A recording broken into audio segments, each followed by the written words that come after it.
అని రేవంత్ రెడ్డి మీద ఒక ఈటలకు మాత్రమే చాలా గట్టిగా ఫైర్ అవుతున్నారు బీజేపీ లీడర్స్ లో, మిగతా వాళ్ళు సాఫ్ట్ గా ఉన్నారు. ఎందుకు కావండి?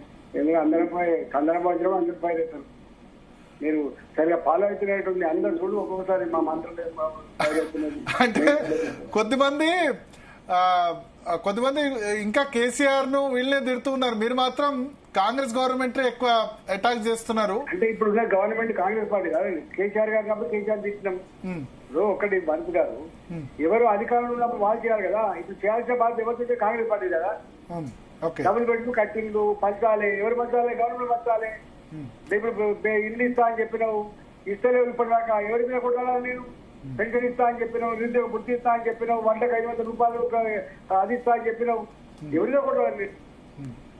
సో ఇప్పుడు మీరు ఒంటికాలతో లేస్తున్నారు, రేవంత్ పర్సనల్ గా టార్గెట్ చేస్తున్నారన్న ఉద్దేశంతో నోటీసులు వచ్చాయి అనుకోవచ్చా? అట్లా ఇంకా అవన్నీ నాకు ఏం లేదండి. నేను గంట సుదీర్ఘంగా ఆలోచించిన భరత్ గారు ఎట్లా ఇచ్చింది అనేది స్వయం నిర్ణయించుకుంటారు. ఇప్పుడు ఒకటి మాట అండి, అంతిమ న్యాయ నిర్ణేతలు ప్రజలు మాత్రమే ప్రజాస్వామ్యంలో గుర్తుపెట్టుకోండి.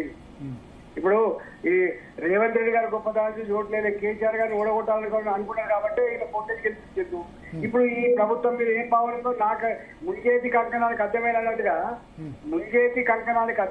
సర్వే రిపోర్ట్లు అక్కర్లేదు. ఇప్పుడు ఎవరు చెప్పాల్సి అక్కర్లేదు, ప్రతిపక్షాలు విమర్శించాల్సి అక్కర్లేదు.